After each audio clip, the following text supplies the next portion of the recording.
Hello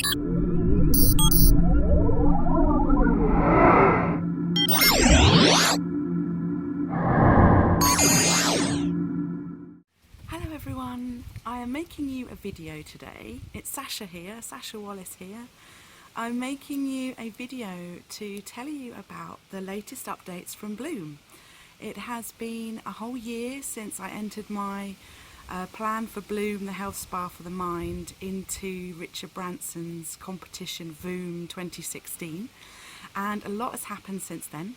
And I wanted to take the opportunity to also tell you where the idea for Bloom came from and why I've been so driven and inspired to work within mental health and to create this wonderful place Bloom that we're going to build. So I'm going to tell you the little story of Bloom via three very essential items, and that is trauma and stress, balance and Bloom. So going back about 8 years ago now, I was working for the Royal College of Surgeons running their ATLS courses. These are Advanced Trauma Life Support courses, which are given to all the military and armed forces medical teams, our A&E emergency surgeons and doctors, and all of our ambulance crews around the country. And during that time I was working with some amazing people who do amazing jobs every single day out there protecting us and looking after us. And we had some really interesting conversations about the work that they do and the kinds of traumatic incidents that they attend on a day-to-day basis. And I'd always thought of trauma as in its traditional term, blunt physical trauma to the body. But what I've learned in my sort of research is that actually trauma is something that can very much affect you and impact you on a mental and emotional level as well. And when we experience stress and we experience trauma or traumatic events, it activates the fight or flight process in our bodies. Which is this is the release of the stress hormone cortisol. And this stress hormone can be really, really useful to us, as it helps us to either be prepared to fight back or be prepared to run away and protect ourselves from a danger. But we are now in a time where this kind of stress is chronic and it is prolonged, and we don't really tend to get away from these kinds of stressful effects in our daily life, and it becomes chronic and prolonged. And if we don't find useful ways to look after ourselves, this stress and trauma actually is stored in the body, and it can affect all sorts of things: our mood, how we sleep, our physical health in a lot of ways, and also our ability to communicate and connect with others and connect with ourselves. And if we don't find really good ways to relax and release this stress from our bodies, it can make us very ill. And this is what these military and emergency doctors were telling me, that their prolonged exposure to stress and trauma was actually leaving their mental health in a bad way, and they weren't, due to the type of work that they do, unable to get away from this stress or ever find a release. And I was really, really overwhelmed by this. These people who do so much to look after us, out there every day, putting their lives in danger on the front line, but who's looking after them? And I just didn't see how that was going to be resolved, and what happens if these people get into a breakdown and they can't cope. I knew I wanted to do something to help. I just didn't really know where at that time. But I knew right there and then that I wanted to work in health. And ever since then, I very much did that. I went from there into the NHS and started to work as much as I could on projects that help people have a better quality of life and better patient experience. So fast forward 2 years. I'm now at the beginning of the first reforms that were happening in the NHS and starting to suffer stress from overwork and stressful environments, very negative, disturbing, distressing environments that me and all my colleagues found ourselves in. And there was no help available for me, for other people, and we all badly needed something. And I had to create my own strategy. And I actually left the NHS at that point for 6 months to try and find a strategy that was going to work for me and find a new way of working and creating a career that wasn't going to be dictated by outside forces. And so I focused on ways to reduce stress and improve my own well-being by things like swimming and eating well and meditation, talking to my friends and family about what was going on with me, finding my passion again, finding the things that really made me get out of bed in the morning, and listening to my inner voice as well, and reconnecting with myself and reconnecting with nature were all really, really important for me. And I built a great routine, and these things really helped me to manage stress and get back on track. I kept thinking, I wish there was a place that all of this could happen under one roof. I just couldn't really see it. I couldn't really, think of anywhere where it was possible to do all these things and have all of this in one fell swoop. But I started to develop a plan where that could be possible. And the plan for Bloom was born. It was in its infancy then. It wasn't called Bloom then either. And I still needed a way to share the insights that I'd learned with the health and frontline care professionals that I was working with, and give them the support that I wish I'd had, and give them sort of a light at the end of the tunnel. And so I decided to write a book to crystallise what I'd learned and my Bloom or my well-being model.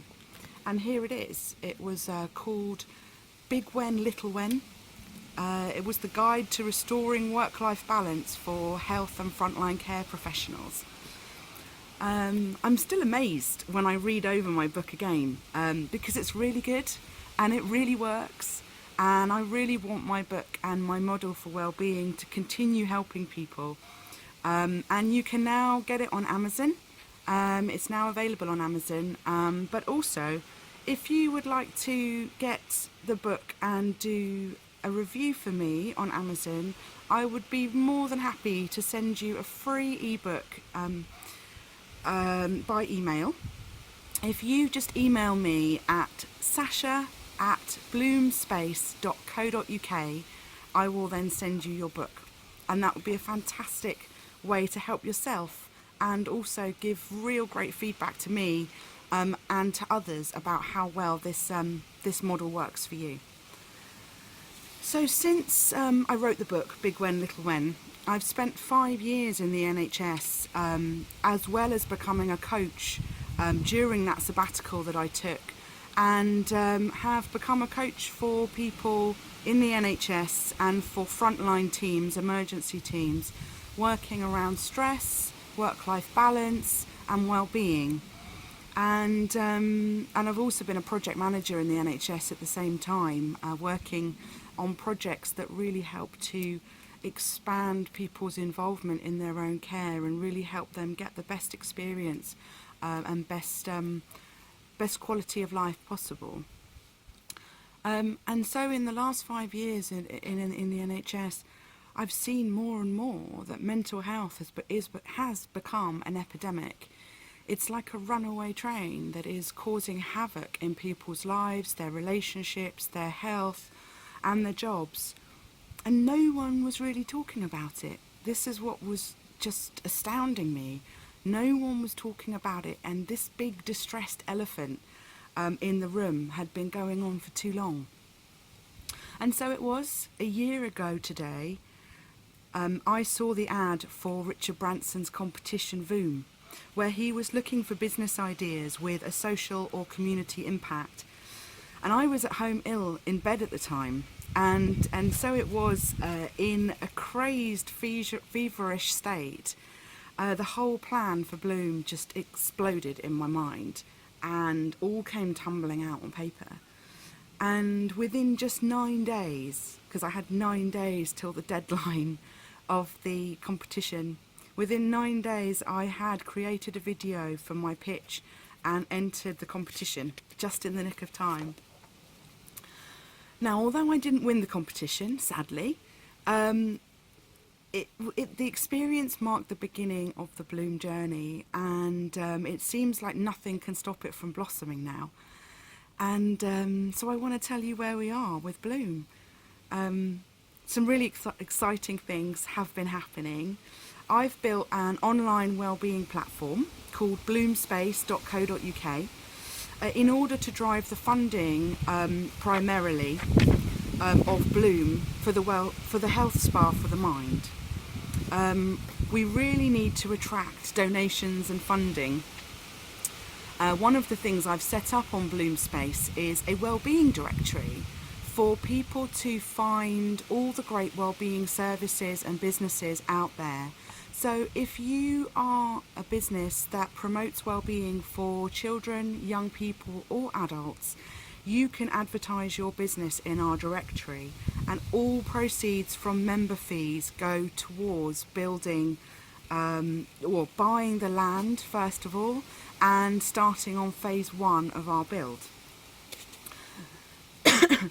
The next thing that is so exciting for me is that I'm now working with a fantastic architect called Zine McFarlane, who is helping me take my designs further and create some amazing plans that we can put in front of potential investors.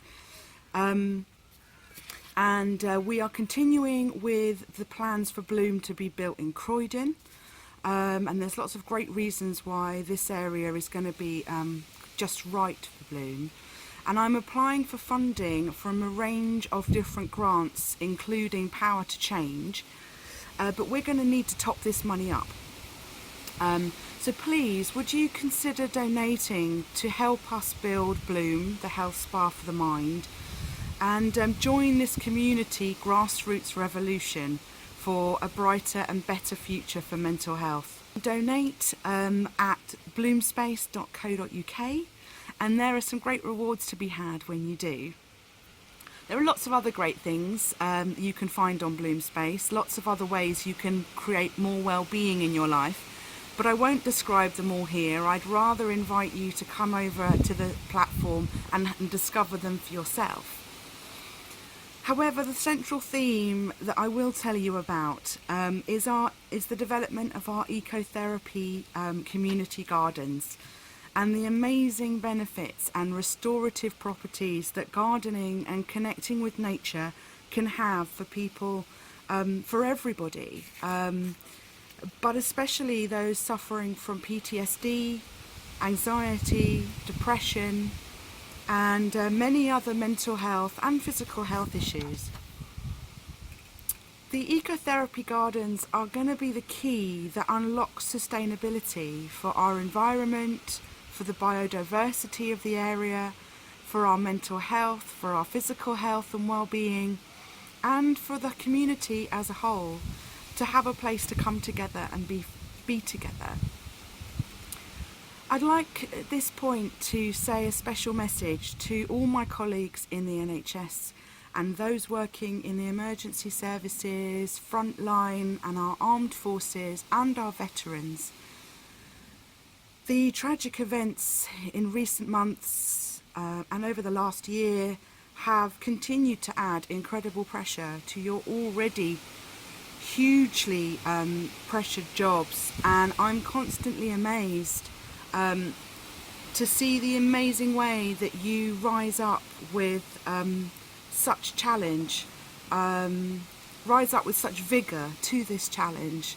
And I want to say, please continue to look after yourselves, look after your well-being, and look after one another. Bloom is going to be for everybody, but it was inspired by you. It was inspired by the amazing people that work in health and on the front line, and this centre is going to be for you to ensure that all of our mental health remains a top priority and to create a lasting legacy that we can all share in. So please look for ways to nourish your mind, your body, your passion, your connection, your community, your natural world, and bloom your well-being. Please be gentle with yourselves, and please look out for each other. And please, please donate to help us build Bloom, the health spa for the mind. You can donate at www.bloomspace.co.uk. Thank you very much. I wish you happy days.